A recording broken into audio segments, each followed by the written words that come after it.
Hello, everybody. Good evening. Welcome to all our visitors, artists, students, faculty, and the community that came for this very interesting symposium, and of course to see the works upstairs for the last time this weekend. We're going to be closing this fabulous exhibit of masterpieces, and it's been a real thrill to have them here. I'm Carol Daney, and I'm the director of the Frost Art Museum, and it really is a pleasure to see everybody here. I just wanted to welcome you. I want to be sure that after the symposium, if you have not seen the portraits, or even if you have, that you return to the museum upstairs. And also there's another exhibit, Yvonne Navarro, who is an artist from Chile, who has a very interesting exhibit of works made from fluorescent tubes. So it's all about light. So please go and visit that. We also have lots of things going on at the Frost. On Saturday, we're going to welcome the director of the National Museum of the American Indian from the Smithsonian Institution. So he will be speaking at 4 o'clock. And then right after that, we have a reception for a Cuban American artist whose works will be exhibited on the 3rd floor. And so you can come, have a glass of wine, enjoy an early Saturday evening with us, and meet some interesting people. And again, this is sort of our farewell to this extraordinary exhibition. So I would like to introduce Annette, who will begin the program. Thank you. Thank you, Dr. Damien, and thank you all for coming out on a Wednesday evening in the middle of the week. Welcome to the Frost, and the first of several symposia that will be offered here on different themes at the Frost this year. So we're kicking off the new year at the very start of the new year, really kind of the cusp. Our courses just started this week, so I know the faculty members in here are kind of exhausted from prepping and our nerves of teaching the first week. This evening we have a group of speakers who are going to address themes that are woven into the remarkable exhibit, Seminole Portraits. I'm Annette Fromm. I'm the coordinator of the Graduate Certificate of Museum Studies here, and I curated the exhibit, working jointly with staff at the Atatuki Museum. We have 2 professors from 2 different disciplines at FIU who've joined us. And what I'll do is I'll introduce the 2 professors, they'll speak, and then we have a really extraordinary opportunity in which 3 Florida Seminole artists are here, and we'll have a moderated discussion with them after the 2 lectures. Dennis Weidman is an associate professor in the Department of Global and Sociocultural Studies here at FIU. He's an anthropologist who studies in Native American studies, ethnohistory, ecological anthropology, and applied anthropology. He teaches undergraduate and graduate anthropology courses including Native American ethnology, Native American religions, ethnicity, applied anthropology, and this semester, Native American films at the same time as my class, so I can't go watch movies.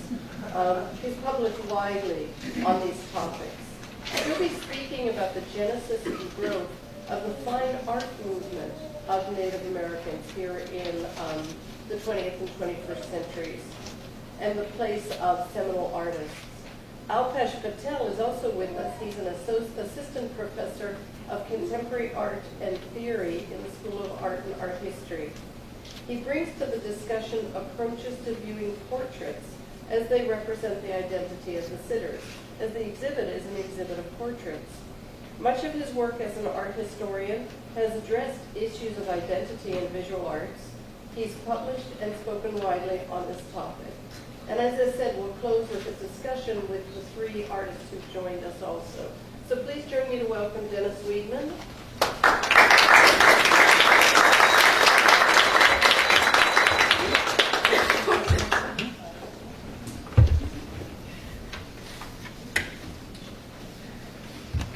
Good evening, everyone.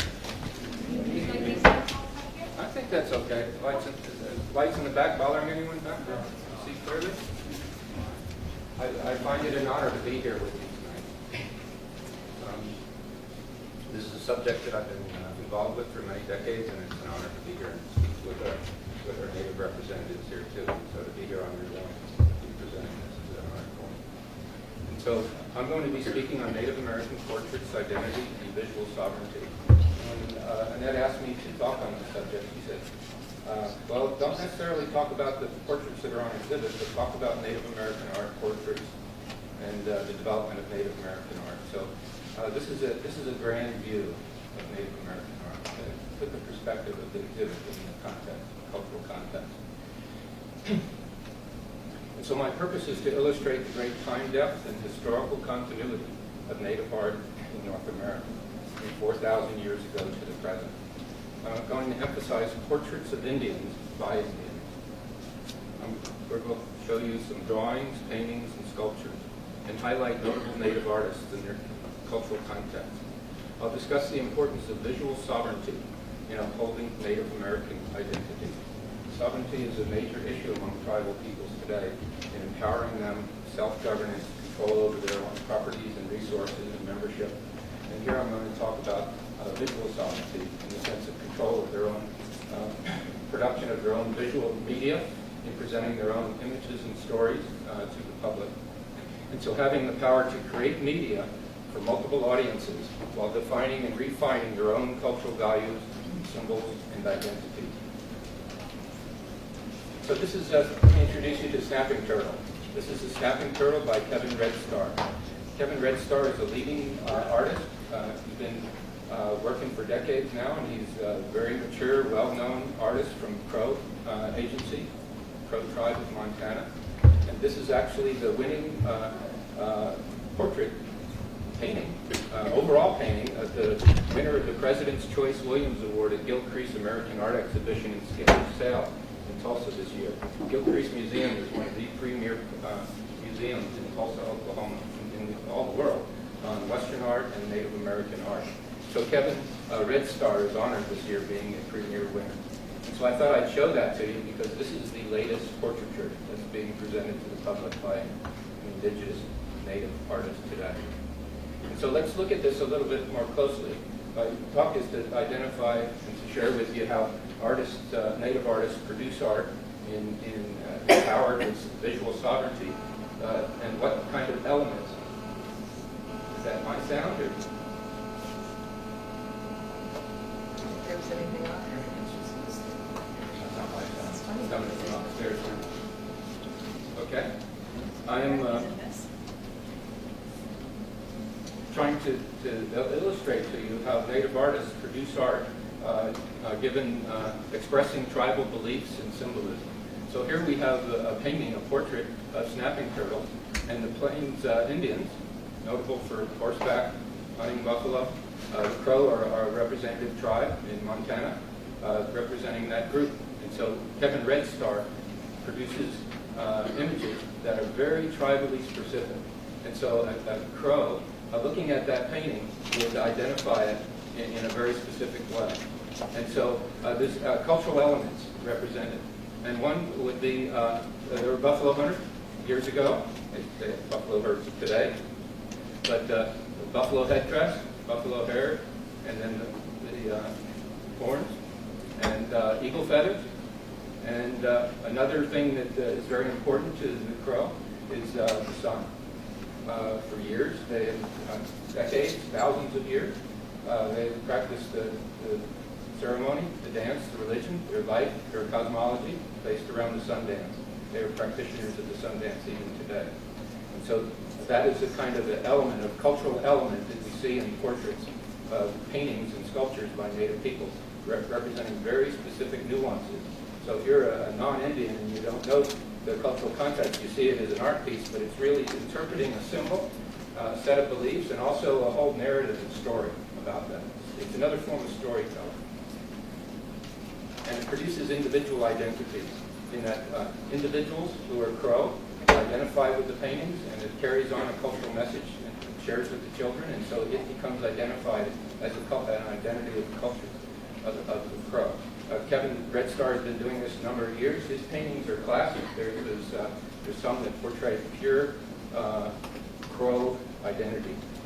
And So this is Sweet Corn Woman, another painting, which is one of his most recent paintings. And I'll talk about her in a moment, but that's typical Crow. Someone who is our Seminole people here today, looking at that, you most likely will be able to identify it very specifically to Crow, just because of the things she's wearing. The red and black, red and blue broadcloth dress with elk teeth and a beaded belt, very Crow. So Crow Fair, where each year they dance and they celebrate with this Crow identity. So this kind of painting is being represented very specifically for Crow ethnicity. And so Red Star, he's a master artist and visual historian for his native Crow culture. He attended the reservation grade school, where Crow students were denied association with their language, religion, and cultural heritage. Through the process of federal government, U.S. federal government, through schools and missionaries, they started placing, capturing, warfare, extinction of Native peoples. And part of the reservation system was to educate Native peoples. They instituted a kind of schools, which then left out the Native culture. So Red Star was brought up in that kind of school where they were denied association with language, religion, and cultural heritage. But then he was admitted to the newly established Institute of American Indian Arts in Santa Fe, New Mexico in 1972. That's the leading school now to teach Native American artists. It's the premier school. He was one of the first students. And there he was encouraged to explore his history and culture through modern art techniques. He works primarily in acrylic, ink, and collage. And so there's over 566 tribes in the United States recognized by the U.S. government. It's 5.2 million people, 1.7% of the U.S. population. And through this history of Europeans coming to this continent and exploration, taking of resources, dispersal of Native peoples to the west, the Crow and the Seminole, where the federal government was forced assimilation, trying to make them non-Indian, make them like Europeans. And so it's now in a period of self-governance, and sovereignty is the word, where Native people since the 1930s are now empowered to govern themselves, govern their own resources, and their own membership, and much more empowerment these days. And so there's a great diversity of cultures and art forms throughout all these 566 tribal governments recognized by the federal government. But it's all over North America, wherever they were, in different environments and resources, there were different forms of media, different kinds of things that could be pulled together to create art. And so they produce art with distinct symbols made from the resources in their particular environment. And here we have Kachina dolls made from cottonwood trees. We have Bella Coola masks made from cedar trees. We have sand paintings of the Navajo made from sand and mineral put on the ground. And then after the ceremony and the production of it, it's then dispersed back to the ground. And then the Inuit, all the way up on the North Arctic, produced from bone and antler. This is a whale bone. So there's a great diversity of art forms. So where does portraiture and drawings all come in? I'm going to show you the transition from traditional ancient culture to more present. And so the ancient portraits, the oldest ones, some of the oldest ones, are found at Poverty Point in Louisiana. These are human figures. They're hand-molded clay and then fired. So you can see the human figures here. These are dated 4,000 years ago, 350. This is not only just a small little town, this is actually a city. It's 3/4 of a mile in diameter. These mounds, the homes are on the mound. It's around a circle and a pole in the center. And this mound here is in the shape of a bird, and it's 72 feet tall. This is 4,000 years ago, comparable with any of the other pyramids in the world. And so the cultural themes that we can see that's represented here in this very early time of development and humans living here, Native peoples, the cultural theme is a circle. This was once a full circle. It's eroded from the river. And the bird. The emphasis of the bird is going to be repetitive, continue on to the present. And so here's 2,500 years ago, the woodland era. This is a pipestone, carved pipestone. Pipestone is a soft kind of sandstone found in the Minnesota area, and it was traded widely. And so the Adena culture at this time had large mounds, large populations, and produced this form of fine art in all kinds of carved effigies of animals and humans, and also primarily focused on smoking and a pipe. So this is actually a pipe. And then 1,500 years ago to 550 years ago, we then have the Mississippian era. And this is a grand time for Native North Americans. Population increases. This is the Spiro Mound in eastern Oklahoma, but the largest collection of art for Native Americans for the Mississippian period was found here. Here you can see a carved bauxite, 10 inches tall human figure. And then here's the engraved shells. This is a whelk shell that's collected along the Gulf of Mexico, and this is very big. You know, these, we don't find these anymore. They're little tiny shells. All the big ones have been harvested. But you can see the lines that were drawn on there, and this is all engraved in size on the shell. And so if you look carefully, this is a human figure with an arm and legs and a belt and wing as feathers on the arms and has a headdress. And then here's a copper sheet with retouche designs. This is hammered on the reverse side. It's 11 inches tall. Retouche means that they hammered the copper flat, then they hammered on the back side to form the characteristics. So you can see this is a portrait. 1300 they did. Those are a brass ear spool. And if we go across, this is the western side of the Mississippian era.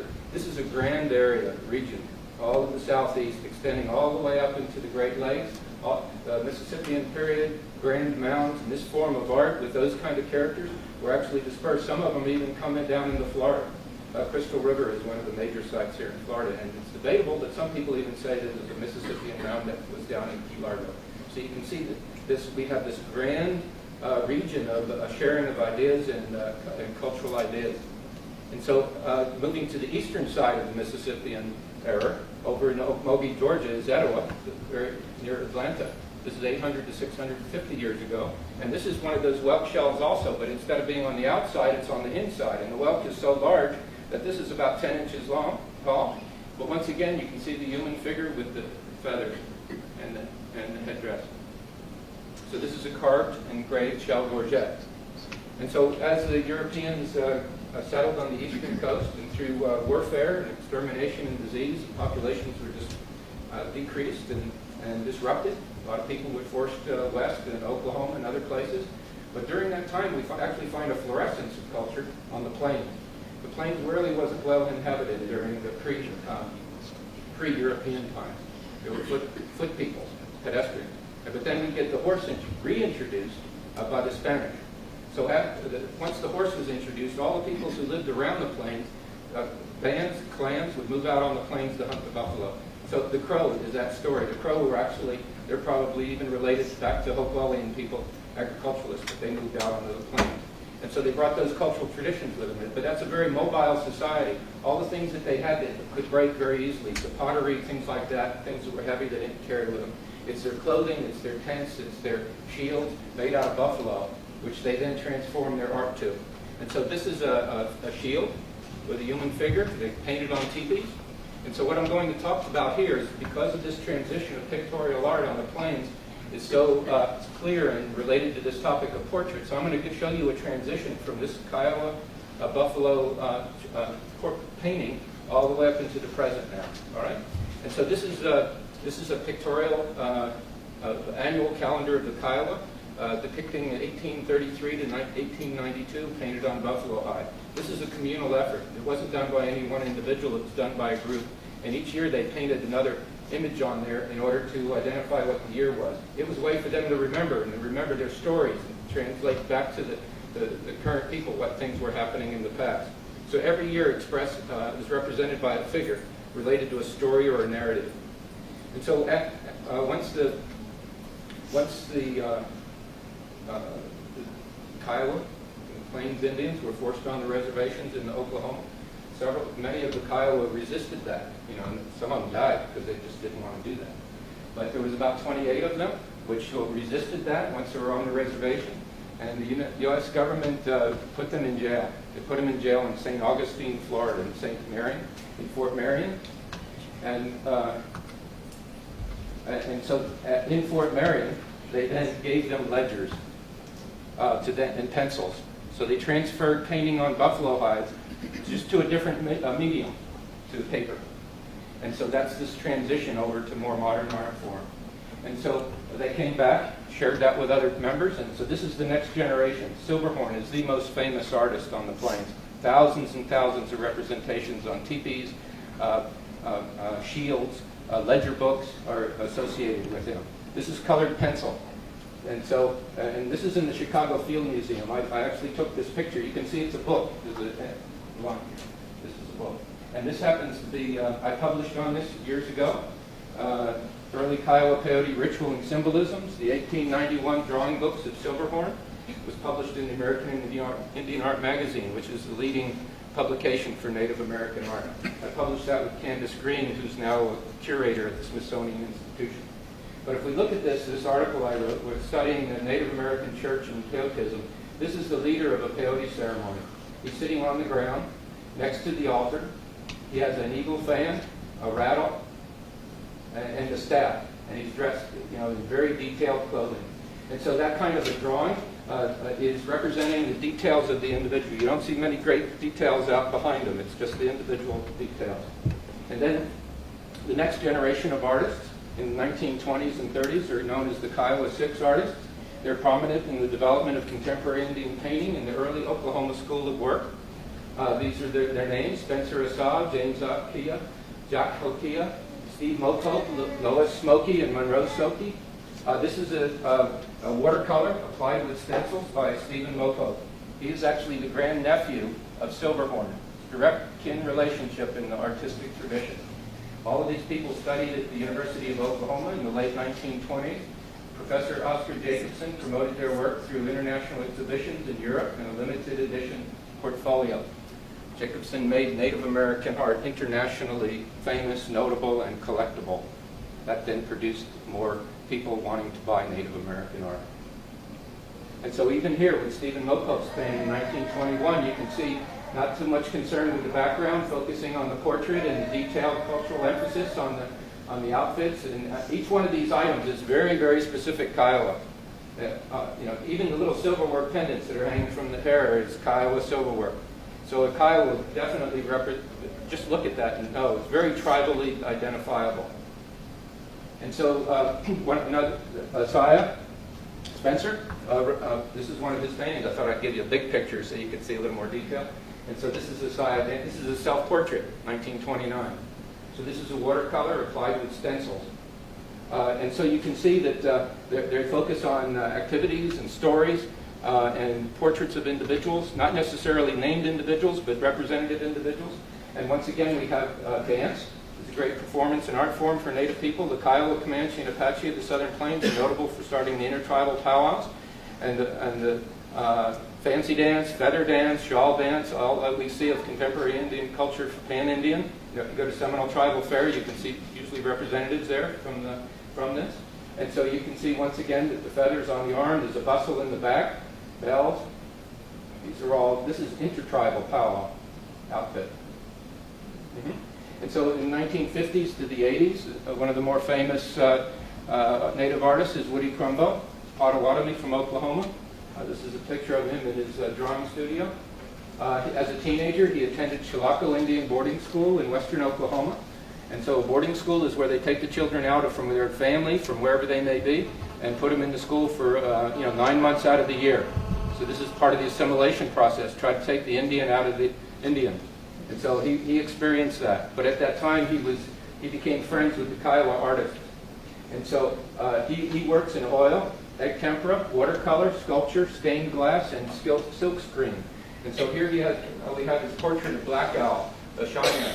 And this was painted in 1968. And you can see the great amount of detail that's been added here. It goes well beyond the earlier drawings that we just saw. Great attention to detail, fine lines, and even a perspective, a deep perspective. Still a representation of eagle feathers. And so Woody Crumbo became a master of silk screening, and he was able to produce multiple copies. So as the technology became available, silk screening, he could mass produce his art, and then he was able to distribute it. In this way, he maintained control of his own art, mass producing it and distributing it. So this is the empowerment I'm talking about, the visual sovereignty, where Native people are then empowered to produce their work and control their work. And this is a bigger picture, once again, just to give you a big idea of Woody Crumbo, his work. This is an eagle dancer, and you can see the great amount of detail and the sense of movement. He's able to capture movement here. And so part of any tribal powwows are fancy dancers, and this is one of them. But an eagle dance is a specific dance where the feathers are along the arms. They portray an eagle. Isn't this reminiscent of the earlier shell gorgets that I was speaking of, and the bird mound back 4,000 years? Continuation of the emphasis of association with birds and nature, plants and animals. And then the 50s to 80s, we have a modern art that developed, more contemporary abstract art. So this is Oscar Howe, Dakota. He works in cassine and tempera paintings.